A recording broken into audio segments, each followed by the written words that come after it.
Hi friends, easy veg రెసిపీస్కి తిరిగి స్వాగతం. ఎండాకాలం వచ్చింది అనగానే మనకి ముందర బాగా గుర్తొచ్చేది మజ్జిగలు, ఫ్రూట్ జ్యూసులు, దాని తర్వాత ఐస్ క్రీమ్లు, కుల్ఫీలు. కుల్ఫీ అనేది ఇండియన్ ఐస్ క్రీమ్ అని చెప్పొచ్చండి. మనకి ఐస్ క్రీమ్ అనేది తెలియక ముందర కూడా ఇది మన దగ్గర తయారయ్యేది కుల్ఫీ అనేది. ఈ కుల్ఫీ తయారు చేసుకోవడం చాలా ఈజీ. ఇప్పుడు మనకి రకరకాలు వచ్చాయి, కానీ ఒకప్పుడు ఓన్లీ మలై కుల్ఫీ ఉండేది. ఈ కుల్ఫీ తయారు చేయడానికి మనకి ఫుల్ ఫ్యాట్ మిల్క్ లేదా ఫుల్ క్రీమ్ మిల్క్ కావాలి.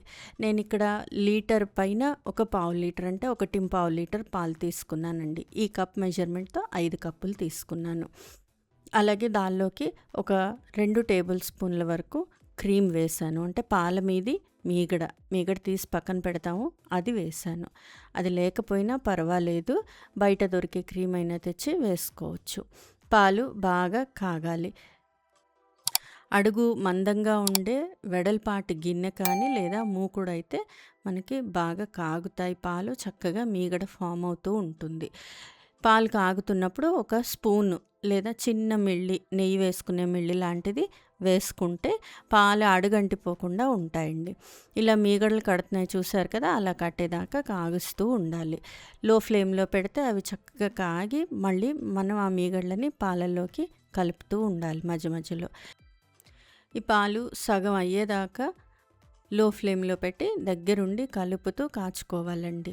అడుగంటిపోకుండా ఉండడానికి స్పూన్ వేస్తాం, కానీ అడుగంటకుండా మధ్య మధ్యలో కలుపుతూనే ఉండాలి. సగం అయిన తర్వాత దీనిలో కొంచెం కుంకుమ పువ్వు, ఒక 4-5 స్ట్రాండ్స్ ఆఫ్ కుంకుమ పువ్వు వేస్తే మంచి కలర్ వస్తుంది. అలాగే మంచి టేస్ట్ కూడా వస్తాయి పాలు. చూడండి, పాలు హాఫ్ కంటే తగ్గిపోయాయి. అంతవరకు మీడియం ఫ్లేమ్లో పెట్టి లేదా లో ఫ్లేమ్లో పెట్టి కాగిస్తూనే ఉండాలి. అడుగు మందంగా ఉంటే కొంచెం ఎక్కువసేపు కాగినా కానీ మంచి టేస్ట్ వస్తాయి, అడుగంటిపోకుండాను ఉంటాయి. ఇలా బాగా కాగిన తర్వాత దీనిలోకి నట్స్ వేసుకుంటాము. బాదం పప్పు, అలాగే పిస్తా పప్పు, ఈ 2 కూడా నేను కట్ చేసి ముక్కలు చేసి వేసాను. నచ్చితే జీడిపప్పు కూడా వేసుకోవచ్చు. కిస్మిస్ మాత్రం వేయకండి, పులుపు టేస్ట్ వచ్చేస్తుంది, బాగుండవు.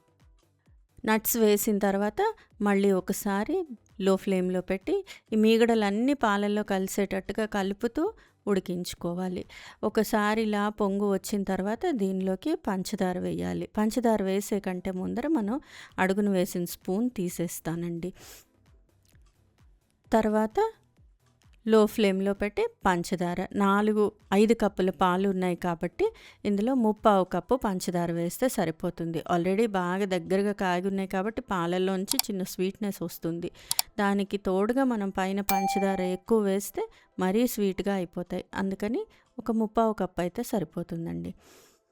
పంచదార వేసి పంచదార కరిగేదాకా మళ్ళీ ఒకసారి బాగా కలుపుతూ ఉండాలి. ఇలా కలుపుతున్నప్పుడల్లా సైడ్న ఫామ్ అవుతున్న మీగళ్ళన్నీ కూడాను పాలల్లోకి కలిపేసుకుంటూనే ఉండాలి. ఈ మలై కుల్ఫీ అనేది తయారు చేయడం చాలా ఈజీ అండి. మనకు ముఖ్యంగా కావాల్సినవి 2 ఇంగ్రీడియంట్స్: పాలు, పంచదార. పైన డ్రై ఫ్రూట్స్ వేసుకోవడం, కుంకుమ పువ్వు వేసుకోవడం, మలై వేసుకోవడం, ఇవన్నీ కూడా మనకి టేస్ట్ పెంచుకోవడం కోసరంగా వేసుకునేవి. ఇలా పాలు బాగా కాగిపోయిన తర్వాత కొంచెం రబడీ టెక్స్చర్లోకి వచ్చిన తర్వాత, అంటే రబడీ అంత చిక్కగా అవ్వకూడదు, అలాగని పాలుగా ఉండకూడదు, కొంచెం ఈ కన్సిస్టెన్సీలోకి వచ్చిన తర్వాత చల్లారి పెట్టేసుకోవాలి. వేరే గిన్నెలోకి తీసుకొని చల్లారి పెట్టేసుకొని, కుల్ఫీ మోల్డ్స్ మనకి మార్కెట్లో దొరుకుతాయి లేదా ఆన్లైన్లో అయినా దొరుకుతాయి. అందులో వేసేసుకొని పైన కొంచెం డ్రై ఫ్రూట్స్ కూడా వేసుకుంటే మంచి టేస్ట్ వస్తాయి, బాగుంటుంది. ఇలా కుల్ఫీ మోల్డ్స్లో పెట్టేసి ఈ కుల్ఫీ మోల్డ్ని ఫ్రీజర్లో పెట్టి ఫ్రీజ్ చేసుకోవాలి. ఒక 6-8 గంటల పాటు ఫ్రీజ్ చేస్తే మంచి క్రీమీ టెక్స్చర్ తోటి కుల్ఫీ తయారవుతుంది. టేస్ట్ కూడా చాలా బాగుంటుంది. ఐస్ క్రీమ్ తిన్న ఫీలింగ్ కూడా ఉంటుంది. హెల్త్కి కూడా చాలా మంచిది ఇది. చూడండి, 8 అవర్స్ తర్వాత కుల్ఫీ రెడీ అయిపోయింది. ఇప్పుడు మూత తీస్తే మనకు తెలుస్తుంది అది ఫామ్ అయిందా లేదా అనేది. చూడండి, కుల్ఫీ ఫామ్ అయిపోయింది. దీన్ని మళ్ళీ మూత పెట్టేసి కొంచెం నార్మల్ వాటర్లో కానీ లేదా ట్యాప్ కింద వాటర్లో కానీ కాసేపు ఉంచి ఒకసారి చేత్తో ఇలా బాగా కలిపితే లూజ్ అవుతుంది. అప్పుడు మనకి కుల్ఫీ అన్మోల్డ్ చేయడం చాలా ఈజీ అవుతుంది. ఇలా నీళ్ళల్లో పెట్టేసి మళ్ళీ ఒకసారి బాగా చేత్తో కలిపేసి మూత తీస్తే కుల్ఫీ ఈజీగా బయటకు వచ్చేస్తుంది. కొంచెం ఒక కార్నర్లో నైఫ్ తోటి కొంచెం ఓపెన్ చేసినట్టయితే ఎయిర్ ఫ్లో అయ్యి ఈజీగా ఓపెన్ అవుతుంది. షేప్ అవుట్ అయిపోకుండా చక్కగా ఓపెన్ అవుతుంది. చూడండి, జాగ్రత్తగా ఇలా ప్రెస్ చేసుకుంటూ ప్లేట్లో కానీ కప్పులో కానీ తీసేసుకుంటే కుల్ఫీ రెడీ అయిపోయినట్లే. మనకి మధ్యలో కొంచెం ఐస్ క్రీమ్ పుల్లలు పెట్టడానికి అలా స్కోప్ ఉంటే ఒక 3-4 అవర్స్ తర్వాత దీన్ని ఫ్రీజర్లో నుంచి తీసి అప్పుడు ఐస్ క్రీమ్ పుల్లలు లాంటివి పెట్టుకోవచ్చు. నేను అలాంటివి ఏం పెట్టలేదు. కుల్ఫీ మోల్డ్లతోనే ఇలాగే చేయాలనుకున్నాను, అందుకని ఇలాగే చేశాను. చూడండి, చక్కగా అన్మోల్డ్ చేసేస్తే కుల్ఫీ బయటకు వచ్చేస్తుంది. ఈ కుల్ఫీని మీరు ఏ టైంలో అయినా కూడా పిల్లలకి సర్వ్ చేస్తే టేస్ట్ బాగుంటుంది, హెల్త్కి కూడా మంచిది. ఫ్రెండ్స్, ఈ రెసిపీ మీకు నచ్చినట్లయితే మీరు ట్రై చేయండి. మీ ఇంట్లో వాళ్ళకి టేస్ట్ చేసి చూపించండి. ఎలా వచ్చిందో నాకు కామెంట్ బాక్స్లో కామెంట్ చేయండి.